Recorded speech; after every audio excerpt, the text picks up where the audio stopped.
everybody, welcome to episode 16 of Restoration Z, where we're restoring this Suzuki DRZ400SM. There is more to it than just this.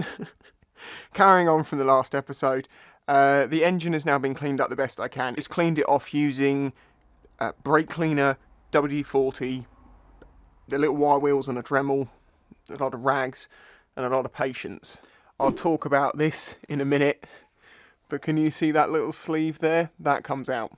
I'll explain why in a minute. There is actually still a couple more jobs to do to this engine. I need to check the valve clearances, and I also have some new clutch plates to pop in there. So the jobs left to do before I can put this bike back together are, as I've just mentioned, check the valve clearances, put the new clutch plates in. I need to sort the suspension out. I now have the O-ring kit, and hopefully this will solve the problem. We can get the suspension back together. The little sleeve I mentioned earlier on, there's a little tube which just presses in and has an O-ring on it. This size O-ring. And I noticed that on the bottom there was one of these and on the top there wasn't. And then I found the little tube, because I'd assumed it was all connected, but it's just press fit. Well, not even press fit, it's loose fit, and then everything gets clamped together and the O-ring's squidged in the middle. Well, it fell out and I can't for the life of me find the O-ring. I'm very confused. So basically I've taken the bottom O-ring out and I've ordered some new ones of those, and I've got a ton of O-rings. Actually, I've got a kit of O-rings coming tomorrow that will have those in. So that was a little disaster averted by finding that little tube and being like, that looks important, where's it from? And then suddenly dawning on me as I was taking the other oil line off as I was cleaning the engine up, and I realised what it was. Yeah, disaster averted again. This is the standard Mikuni carb that comes on the DRZ in Europe. This is different to different models. This is different to different countries, because there's things on here that you won't find on the US ones, such as this here, which is, oh, hang on, sorry. This here, which is a solenoid. None of this exists on the American bikes, and you can in fact get I think you can get a bottom bowl with that removed, and you can also get a top plate with this removed, because as you can see, this has already been blanked off. I'll get onto that in just a second. Now, just to reiterate a point that I've made many times before, and I'll keep making to remind people, this is not a how-to series, this is just a follow along as I'm doing these jobs. This may not be the best way to do things, I'm not advising you do things the way I do things, I'm just saying, this is how I do it, you do it however you wish, learn the proper way, etc, etc. Just removes a lot of the grief that you get from the internet. Anyway, right, so I need to start removing a few things off here. This is the idle adjust, and the only thing I need to do with this, other than remove it, is measure that gap. 5.8mm. I basically just measured the gap between here and here, because this is the throttle. So, you know, as you turn, this is what happens. This screw adjusts how that sits, because it's the idle adjust. So obviously if you let it go too low, the engine's going to go blah blah blah blah blah blah and die, and if it's too high, well, you don't want it doing that, so you adjust it by twisting this. But I want to remove it, so I've measured first, and I can return it to its correct setting. Hang on a minute, I just started taking all these bits off and I realised I didn't really explain what half the things do on here. Maybe as a cursory overview of a carburettor for people who don't understand them, I will explain some of it. So a carburettor is basically a device which takes liquid petrol and air, and it atomizes the petrol into the air to try and make a vapor, and that's what goes into your engine and runs your engine. The small side goes to the engine, the big side goes to the airbox.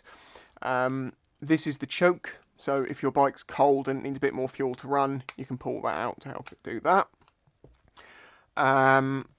This is the throttle actuator itself, so this opens up the throttle inside. I'm not going to go into great depths as to exactly how that works, but just know that that opens it.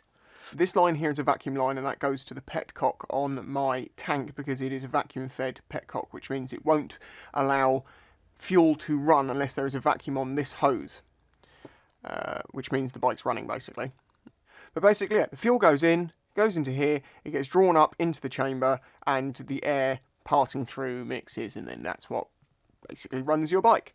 There are many different types of carbs. They work in many different types of ways. I'm not going to pretend to know that much about them, but I do know about this one, and I do know that this here is a solenoid, which is an electronic switch, basically a mechanical electronic switch. On or off, it moves it. This is used on European bikes to restrict full throttle in first, second and third for some reason.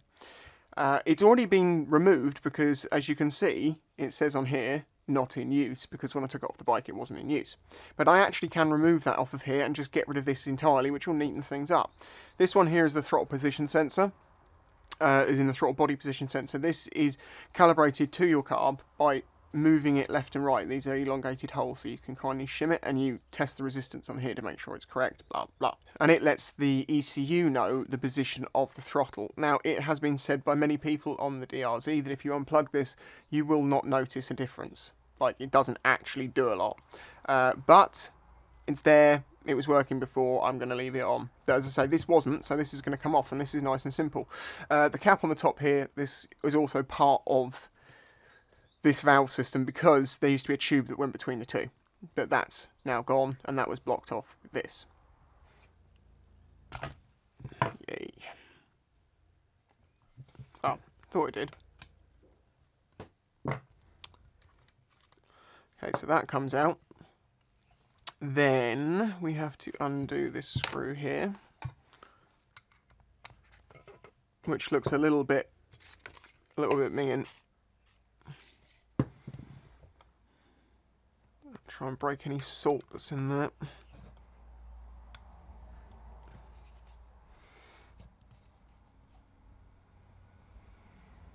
Oh, well.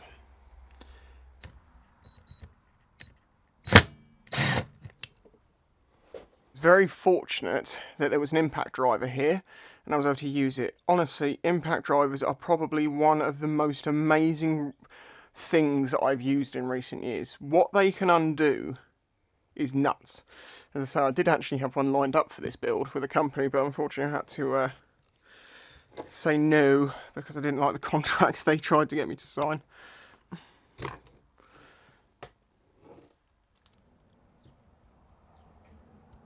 There we go.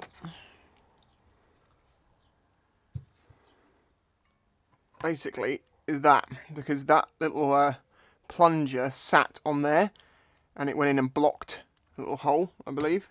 Okay, well, I've had a quick look in here and it's absolutely spotless. I took the jets out, they're completely clean. I've had no carb issues. And I'm going with the old adage, if it ain't broke, don't fix it. I'm not an expert on carbs, and I know to do the job on this properly, there is a few very key things you need to know, and I'm not that comfortable doing it yet without a proper manual of some sort.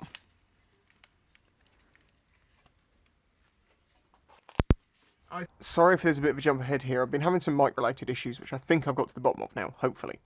Anyway, as you saw, hopefully, I took this apart, found that it wasn't that dirty, and was like, yeah, I'm not that confident taking these apart. I haven't got a good reference guide, because I know there's a few channels and things on this that you want to run fluid through, and it's like, if I don't do a proper job, there's no point doing it, so I need a proper guide to follow. However, what I have done is cleaned up the outside, made sure all the hose clips are okay, you know, reblocked this off. I think you may have seen this or not. If not, it's just a block. It's not the best option, but it'll work fine. The solenoid's off. So yeah, the carb is basically done and ready to go back on the bike. That is a slight cop out, but as I say, if I had a proper guide, I'd be more confident doing this. And I don't mind saying when I'm not confident doing something because I haven't done it. If when this bike goes back together, it doesn't seem to run right, yeah, you can laugh then. If you've been watching this series, you'll have seen that we put fork seals in here and dust seals, and the leg itself is absolutely fine. We had an issue with one of the dampers. So that's the top of the fork. This belongs inside that tube, and this is a damper, and what it's supposed to do is this. Sorry, this angle's not great. See? That's what it's supposed to do.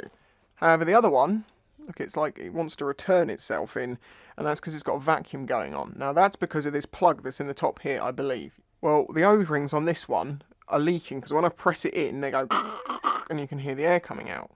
So, what I need to do is pop the caps off both of these again, remix up the entire load of fluid to make sure I've got the fluid I need, then refill these, change the O-rings, pop these back together. Fingers crossed that fixes it. If it does, we can put everything back together and the forks will be done today. Please work, because this is like the cheapest thing, even though this cost me like, this may even be good prices, but $27.95 for a few O-rings, but they are OEM. So far so good. Not good. Basically, the O-rings didn't do the trick. Okay, it's actually been 3 days since that piece of video was recorded, and now I know an awful lot more, and a solution has been found, or is being found, for the suspension, because it was a pre-existing fault, something that had gone in the past, and I discovered it in doing this overhaul, which is kind of a good thing, because it meant my suspension was way out of balance. How am I going to explain this? Let's start at the top. So, if you've seen the previous episodes, you'll know that you have these things in the top of the suspension. They are the adjusters for the dampers. These forks are known as a dual chamber fork, because if that's that outer stanchion, and then you've got, you know, your bottom leg here, you then have the cartridge, which is the damper, which sits inside here. This is a pressurized chamber, well, this bit, and this bit here is also a chamber which is held in by the O-ring, so you have a dual chamber. So as you know, I replaced these 3 O-rings because when I pressed this spring cap thing in here, it's supposed to go in and be really hard to press down, and you catch a thread and it goes in and that holds the pressure in there. When I was pushing it on one of them, I could hear air escaping. Now my assumption was that, oh, the O-rings have gone on the outside and that's how it's getting out. So I replaced those O-rings, and as you've seen in the video, it still made the noise. And that's because there is actually another O-ring, well, another oil seal in here. And it's inside this. Because the way that these work is this pushes down into the tube, this has got an oil seal in it, and this cup here, which is like a piston, can move up and down inside the fork against the oil pressure. But obviously that passes through the middle of it, so you're going to have something to seal the oil from getting through the middle. Any seal which sits on a shaft and goes up and down with the suspension is going to wear out. It's an absolute inevitability. So this little piston has got a few parts in it. And you've got the outer bushes, basically. These slide up and down the inside of the tube. They're a wearing surface. They just make sure it all runs straight and smooth. You have the O-ring, which I've replaced. You have the cup itself, like the piston. You have this oil seal, a little retainer, a clip, and then the end part. There is a little bit more that's connected on the end of here, but we don't need to worry about that right now. So it's this oil seal here that needs to be replaced. These are Showa 47mm upside down dual chamber forks that are used on lots of different things, and you can buy all the individual parts. However, from Suzuki, if you look at it for DRZ specifically, all you're going to find is this entire top cap assembly sold as a single unit. They do sell the O-rings, but they don't seem to sell this oil seal, even though it's completely easy to get. This whole assembly is like £300 each or something like that. As I say, it doesn't matter because they are Showa 47mm upside down forks. Lots of them use this, so this part is available to buy, but not named or related to the DRZ, but it will be the same part. It seems like you can't buy those from Suzuki. They are a bit tricky to find unless you're a service person and you know, like maybe you have an account with Showa or something, but you can get hold of them. You can get them easier in America, and I'm sure if you search around you'll find one that will work. But the thing is, yes, okay, maybe it was this, but what caused that to go? Was it something else to do with the other side? Is the other side about to go? Are the inside the damper, you obviously have the damper rod, and then on the ends of there you have some wearing bushes as well. Is that also possibly on the way out? So I was like, well, I can either completely take them apart and just replace everything, which would be very expensive, or I can give them to an expert who knows what they're looking at and say, can you tell me what's right, what's not right? Tell me how much it's going to cost to get these back together and serviced, and they're just going to do the dampers. As you will see in an upcoming video, I took those dampers to a company, and it's going to be a week to 10 days before they come back. So when I get them back, we know they'll be correct. Yes, it's going to cost a bit of money, which is something I could have done without doing, but I know that it's the best thing to do, and it's not like I can leave this bike apart and not. I want to get it back together, and I want it to be right, so bite the bullet. As I say, that's going to take a week to 10 days. They've had them 2 days at the point I'm recording this. There are a couple of other jobs I can do in the meantime, but not many. But we'll do what I can. So there you go. This episode is another one of those kind of feels like a complete fail to me because, well, I didn't get most of it recorded because I had problems with audio, and everything seems to have gone slightly wrong. No, actually it's not. The engine's fine. I've got the O-rings now to solve that earlier problem. The carb's fine. I know people can be like, oh, you should have taken it out and cleaned it. I didn't want to make a mistake. And there is rubbers and stuff in there. You can destroy a brake cleaner. I want to get a guide and do that properly. So we're going to end this one here, and I'll pick up the jobs that I can do in the meantime in the next episode. There might be a slight delay on that because I don't know how many jobs I can get done. But anyway, huge thanks to the people who support this channel. Only 40% of the people who are watching these videos are subscribers, so if you'd like to click that subscribe button, I'd appreciate it. Probably even less than that are hitting the like button, so I really appreciate that too. If you'd like to help support this build and the channel for as little as $1 a month, join my Patreon. You get loads of benefits. You get videos, like, I say 3 days early. At the moment, they're getting them like 5 days early because of the way that things are going. But normally it's 3. There's lots of other benefits aside, and as I say, it's just $1 a month, and it really does make a big difference. If you don't like Patreon, there's PayPal if you'd like to do that, but I'm afraid you don't really get any benefits other than just helping the channel. Oh, and also, my merch store has just reopened. My guys who had to close down because of COVID are now reopened and able to do t-shirts and hoodies again. We also have a new line of, I'm just going to say, non-clothing coming very, very soon. Possibly online by the time this is up. If not, it's going to be a couple of days. This is something I worked on before lockdown. It was just ready to go literally the couple of days before lockdown happened, and then they realised, no, we're going to have to shut down, and it all stopped. So, thank you for watching. I'm going to stop talking. Bye-bye.